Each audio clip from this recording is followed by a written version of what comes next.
Assalamualaikum warahmatullahi wabarakatuh. Kami dari kelompok 5 dari Prodi Pendidikan Akuntansi A 2019 akan membahas mengenai masalah pemerataan pendidikan. Oke, sebelumnya kami akan memperkenalkan terlebih dahulu satu persatu. Nah, pertama saya sendiri Muhammad Taufik dengan NIM 19920411014. Saya Sri Damenti dengan NIM 19920411021. dan saya Arini Mutmainah dengan NIM 19920400013. Saya Makfira Delia Salsabila dengan NIM 19920411015. Dan saya Indah Lestari dengan NIM 1992040007. Dan yang terakhir, Perkenalkan, saya Ikram Edi dengan NIM 199204104. Kelas A Prodi Pendidikan Akuntansi. Selamat menyaksikan.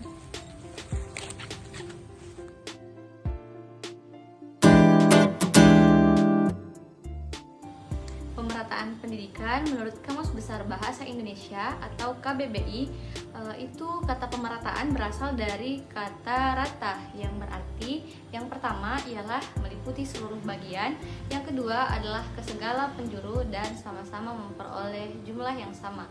Sedangkan kata pemerataan berarti proses, cara dan perbuatan melakukan. Jadi kita dapat simpulkan bahwasanya pemerataan pendidikan itu ialah suatu proses, cara dan perbuatan untuk melakukan pemerataan terhadap pendidikan. Pelaksanaan pendidikan yang merata adalah pelaksanaan program pendidikan yang dapat menyediakan kesempatan yang seluas-luasnya bagi seluruh warga Indonesia untuk dapat memperoleh pendidikan. Nah, pemerataan dan perluasan pendidikan ini atau biasa kita sebut dengan perluasan kesempatan belajar merupakan salah satu sasaran dalam pelaksanaan pembangunan nasional. Hal ini dimaksudkan agar orang mempunyai kesempatan yang sama untuk memperoleh pendidikan.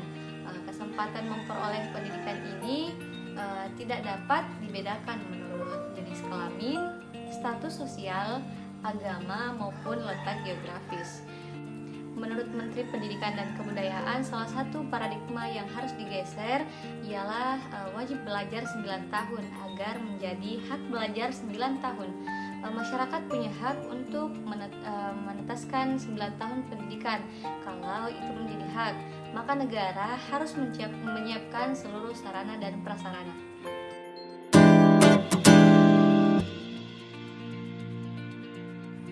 Selanjutnya yaitu pemerataan pendidikan dan pengajaran di Indonesia. Permasalahan pemerataan dapat terjadi karena terorganisirnya koordinasi antara pemerintah pusat dan pemerintah daerah, bahkan hingga daerah terpencil sekalipun. Hal ini dapat menyebabkan terputusnya komunikasi antara pemerintah pusat dengan pemerintah daerah. Selain itu, masalah pemerataan pendidikan juga terjadi karena kurang berdayanya suatu lembaga pendidikan untuk melakukan proses pendidikan. Hal ini bisa saja terjadi jika kontrol pendidikan yang dilakukan pemerintah pusat dan pemerintah daerah tidak menjangkau daerah-daerah terpencil. Jadi hal ini akan mengakibatkan mayoritas penduduk di Indonesia yang dalam usia sekolah tidak dapat mengenyam pelaksanaan pendidikan sebagaimana yang diharapkan. 1. Kurikulum. Kurikulum kita yang dalam jangka waktu singkat selalu berubah-ubah tanpa ada hasil yang maksimal dan masih tetap saja. 2. Biaya. Akhir-akhir ini biaya pendidikan semakin mahal seperti mengalami kenaikan BBM. Yang ketiga, tujuan. Pendidikan katanya pendidikan itu mencerdaskan, tapi kenyataannya pendidikan bagaimana tidak? Lihat saja kualitas pendidikan menyesatkan. Yang keempat, disahkannya. RUU BHP menjadi Undang-Undang DPR Republik Indonesia telah mensahkan rancangan undang-undang atau RUU Badan Hukum Pendidikan atau BHP menjadi undang-undang. Yang kelima, kontroversi. Indonesia telah mensahkan rancangan undang-undang atau RUU Badan Hukum Pendidikan atau BHP menjadi undang-undang. Yang kelima, kontroversi. Perdebatan mengenai ujian nasional atau UN sebenarnya sudah terjadi saat kebijakan tersebut diselenggarakan UN mulai digulirkan pada tahun ajaran 2002 sampai 2003. 6. Kerusakan fasilitas sekolah. Kerusakan bangunan sekolah tersebut berkaitan dengan usia bangunan yang sudah tua. Untuk mengantisipasi hal tersebut, sejak tahun 2000 sampai 2005 telah dilaksanakan proyek-proyek perbaikan infrastruktur sekolah oleh Bank Dunia dengan menguncurkan dana Bank Dunia pada komite sekolah.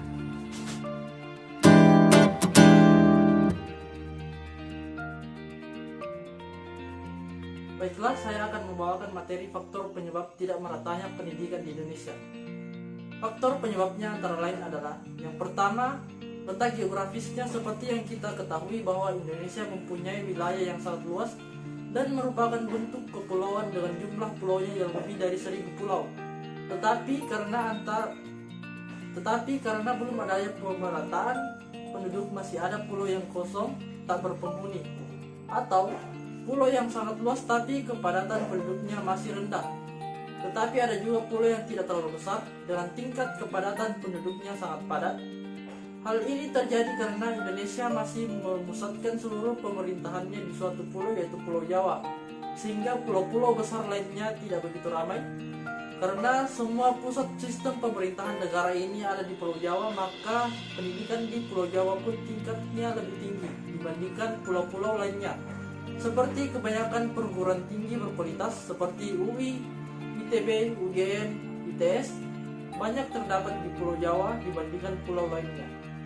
Yang kedua adalah faktor budaya. Budaya yang berkembang di masyarakat saat ini adalah banyak orang tua yang menginginkan anaknya masuk ke sekolah bergengsi. Dalam hal ini bisa disebut sekolah RSBI. Kenyataannya tidak semua sekolah-sekolah itu bisa menjadikan anak-anaknya lebih baik. Orang tua lebih mementingkan gengsi daripada kemampuan anaknya sendiri. Budaya yang lain ada di masyarakat kalangan bawah, di mana orang tua masih banyak yang belum paham tentang pentingnya pendidikan. Jika kita melihat anak-anak di desa yang berpendidikan rendah karena suruhan orang tuanya, namun itu semua sudah menjadi budaya yang cukup sulit diubah. Ini merupakan budaya dari bangsa Indonesia yang akan menyebabkan pemerataan pendidikan di Indonesia menjadi buruk. Ini semua harus kembali kepada pribadi masing-masing untuk mengubah budaya tersebut, sehingga pendidikan kita bisa menjadi lebih merata. Yang ketiga adalah faktor sumber daya manusia. Faktor ini sangat menentukan dalam pemerataan pendidikan. Sumber daya manusia yang baik akan menghasilkan pendidikan yang baik pula. Namun sumber daya manusia itu masih belum merata adanya. Seperti halnya perguruan tinggi berkualitas yang ada di Indonesia, sumber daya manusia yang baik pun hanya berada di daerah-daerah tertentu saja, seperti di Pulau Jawa. Banyak sumber daya manusia yang berkualitas dibandingkan dengan pulau lain, seperti Pulau Kalimantan, Papua, dan lain-lain.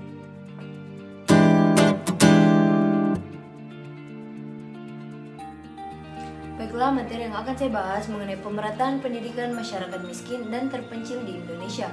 Agenda penting yang harus menjadi prioritas adalah peningkatan pemerataan pendidikan, terutama bagi kelompok masyarakat miskin yang berjumlah sekitar 38,4 juta atau 17,6% dari total penduduk Indonesia, berdasarkan data Badan Pusat Statistik tahun 2007. Problem mereka, kemiskinan menjadi hambatan utama dalam mendapatkan akses pendidikan. Di Indonesia, yang paling memerlukan pemerataan pendidikan adalah mereka yang berada di daerah miskin dan terpencil. Mayoritas kaum miskin di Indonesia tinggal di tempat-tempat jauh yang sangat terpencil.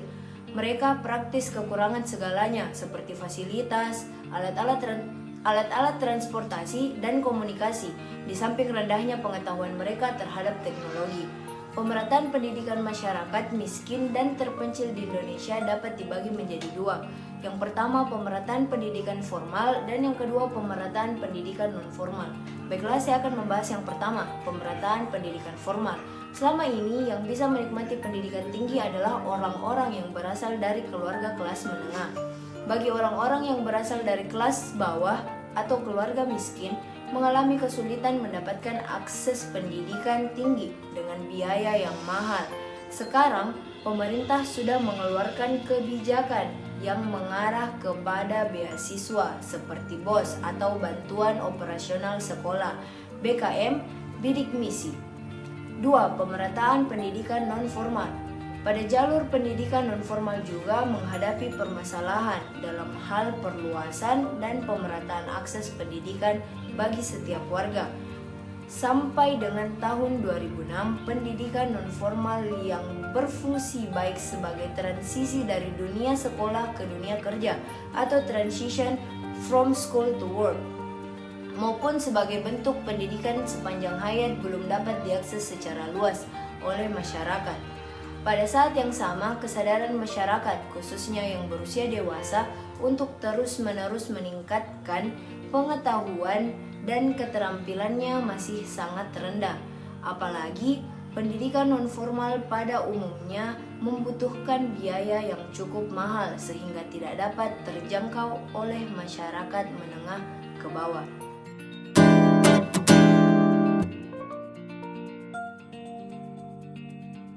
Baiklah, saya akan membahas tentang permasalahan pemerataan pendidikan masyarakat miskin dan terpencil di Indonesia.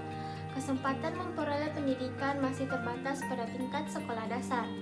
Data Balitbang Departemen Pendidikan Nasional dan Direktorat Jenderal Lembaga Departemen Agama pada tahun 2020 menunjukkan angka partisipasi murni atau biasa disebut APM untuk usia anak SD pada tahun 1999 mencapai 94,4% atau sama dengan 28,3 juta mahasiswa. Pencapaian APM ini termasuk kategori tinggi. Angka partisipasi murni pendidikan di SLTP masih rendah, yaitu 54,8% atau sama dengan 9,4 juta siswa. Sementara itu, layanan pendidikan usia dini masih sangat terbatas. Kegagalan pembinaan dalam usia dini nantinya tentu akan menghambat pengembangan sumber daya manusia secara keseluruhan. Oleh karena itu, diperlukan kebijakan dan strategi pemerataan pendidikan yang tepat untuk mengatasi masalah ketidakmerataan tersebut. Berbagai permasalahan dan tantangan yang masih dihadapi dalam penyelenggaraan, baik pada pendidikan prasekolah dan pendidikan dasar. Secara ringkas, diuraikan bahwa pendidikan prasekolah mengalami beberapa permasalahan yang masih dihadapi terkait dengan pemerataan pendidikan bagi masyarakat miskin maupun masyarakat daerah terpencil. Permasalahannya yaitu tentang sebagian besar pendirian lembaga-lembaga pendidikan prasekolah yang diprakarsai oleh masyarakat masih berorientasi di wilayah perkotaan, sedangkan untuk wilayah-wilayah di pedesaan atau daerah terpencil dirasakan masih sangat kurang. Hal ini berakibat pada kurang adanya pemerataan kesempatan untuk pendidikan prasekolah. Permasalahan kedua yaitu kondisi sosial ekonomi masyarakat di pedesaan dan daerah terpencil yang sebagian besar miskin telah menyebabkan kualitas gizi anak kurang dapat mendukung aktivitas anak didik dalam bermain sambil belajar, yaitu permasalahan di pendidikan dasar. Ada beberapa permasalahan yang masih dihadapi terkait dengan pemerataan pendidikan bagi masyarakat miskin dan maupun masyarakat daerah terpencil. Kaitannya dengan perluasan dan pemerataan program wajib belajar pendidikan dasar 9 tahun. Wajib belajar belum memiliki makna kompulsori karena ketidakmampuan subsidi pemerintah untuk keterjangkauan masyarakat marginal ke bawah yang jumlahnya cukup besar dan secara ekonomi tidak mampu.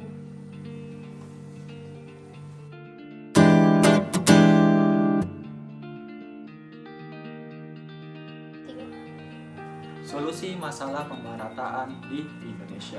Solusi yang tepat untuk mengatasi masalah pemerataan dan kualitas pendidikan di Indonesia adalah dengan cara memberikan dana APBD daerah ataupun APBD negara untuk membuat sekolah baik di kota, daerah maupun di pedalaman, memberikan bantuan kepada warga yang kurang mampu, memberikan beasiswa kepada yang mereka berprestasi, memberikan kesejahteraan kepada seorang guru, mengirimkan tenaga pengajar yang berkualitas ke daerah pelosok dan pedalaman, serta memberikan kesempatan kepada siswa untuk mengikuti olimpiade dan meringankan biaya pendidikan.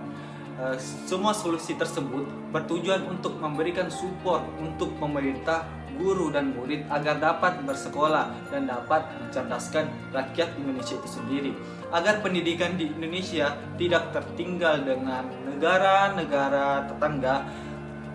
Maka kita dapat menunjukkan berbagai prestasi-prestasi. Selanjutnya kita untuk mempertimbangkan dan dapat mengalahkan pendidikan di negara tetangga, karena selama ini kualitas dan pemerataan di Indonesia dari tahun ke tahun selalu menurun. Kita pun ingin pendidikan di negara kita ini menjadi terpuruk selamanya. Itu merupakan tanda tanya yang besar. Banyak macam pemecahan masalah yang telah sedang dilakukan oleh pemerintah untuk meningkatkan pendidikan dalam rangka mencerdas kehidupan bangsa. Langkah-langkah yang dapat ditempuh melalui cara konvensional dan cara inovatif. Cara konvensional diantara lainnya yaitu membangun gedung sekolah seperti SD Impres dan ruangan belajar yang memadai, menggunakan gedung sekolah untuk double shift, yaitu sistem penggantian pagi dan sore. Sehubungan dengan itu, yang perlu digalakkan utamanya itu untuk pendidikan dasar ialah membangkitkan semangat belajar bagi masyarakat yang kurang mampu agar mampu menyekolahkan anaknya. Selanjutnya itu cara inovatif. Yang pertama itu mendirikan SD kecil pada daerah terpencil, sistem guru kunjung, SMP tertata, paket A, B, dan pembelajaran jarak jauh. Berdasarkan artikel yang saya baca, menurut kami solusi yang tepat adalah pemerintah harus lebih memperhatikan sarana-sarana yang dapat mendukung jalur akses dan transportasi ke daerah-daerah terpencil. Karena kenyataan hal yang menyebabkan guru tidak mau mengajar di pelosok-pelosok adalah karena jalur akses yang sulit, entah untuk transportasi yang membawa ke sekolah, sarana sinyal untuk telepon, internet, radio maupun televisi masih sangat kurang untuk di sana. Jadi rasanya seperti percuma saja jika ada seorang guru yang mau mendidik anak-anak di daerah terpencil supaya perkembangan dengan membawa alat-alat tersebut yang bisa menunjang anak didik untuk lebih mengenal dunia luar. Itulah Pemaparan materi Dari kami kelompok 5. dan kami mengucapkan terima kasih. So pamit na pula.